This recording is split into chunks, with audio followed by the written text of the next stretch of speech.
అందరికీ praise the lord. యేసయ్య నామానికి మహిమ కలుగును గాక. మీ అందరికీ నా ప్రత్యేకమైన వందనాలు. ప్రియ చదువరి, చదువుచున్న నీవు ఎక్కడ ఉన్నావు? దేవుడు కూడా బైబిల్లో కొంతమందిని ఇలానే అడిగారు. చూద్దాం రండి. ఆదామా ఆదామా నువ్వెక్కడున్నావు అని అడిగినప్పుడు ఆదికాండం 3వ అధ్యాయం 9వ వచనం. అలాగే కయ్యనుని కూడా అడిగారండి.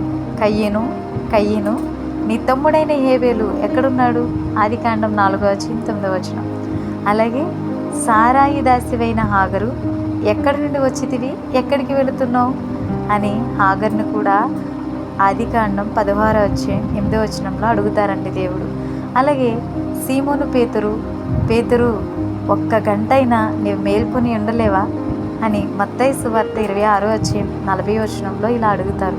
అలాగే సౌలా నీవేళ నన్ను హింసించుచున్నావు అని అపోస్తల కార్యాలు 9వ అధ్యాయం 4వ వచనంలో వీరిని ఇలా అడుగుతూ ఉంటారు.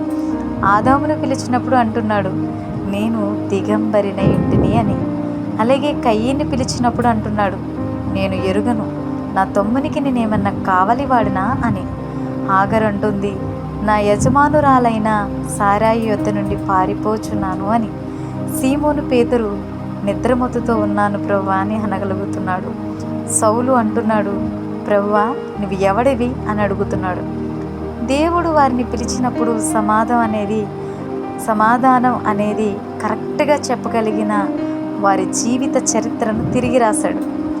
సరిగా ప్రత్యుత్తరం ఇవ్వలేని ఒకరు ఏదేను వనము నుండి త్రోసివేయబడ్డారు. మరి ఒకరు దేశదిమ్మరై తిరగవలసి వచ్చింది. వారిని పిలిచిన దేవుడు ఈరోజు నిన్ను కూడా పిలుస్తున్నాడు. నీవు ఉన్న స్థితిని, నీలో ఉన్న లోపాలను దేవుడు ఎదుట ఒప్పుకొని విడిచిపెట్టగలిగితే నీ జీవితం కూడా ప్రజ్వలింపచేసి నీ జీవిత చరిత్రను కూడా తిరగరాస్తాడు. ఒకవేళ సరిగా ప్రత్యుత్తరం ఇవ్వకుండా ఉంటే ఆదామును కయ్యనును జ్ఞాపకం చేసుకుని ఆయనకు చక్కగా ప్రత్యుత్తరం ఇద్దామా?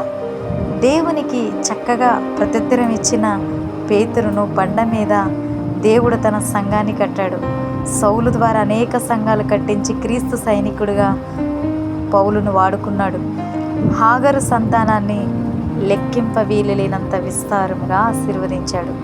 మనం సరిచేయపడదామా? యేసయ్యకి చక్కగా ప్రత్యుత్తరం ఇచ్చి మనము కూడా క్రీస్తు యొక్క సైనికులుగా ఆయన రాజ్య వ్యాప్తి కొరకు వాడబడే పౌరులుగా ఉందామా? అందరికీ ప్రైజ్లాడండి. దేవుని నామానికి మహిమ కలుగునుగాక. దేవుడు మిమ్మల్ని ఆశీర్వదించునుగాక. ఆమేన్.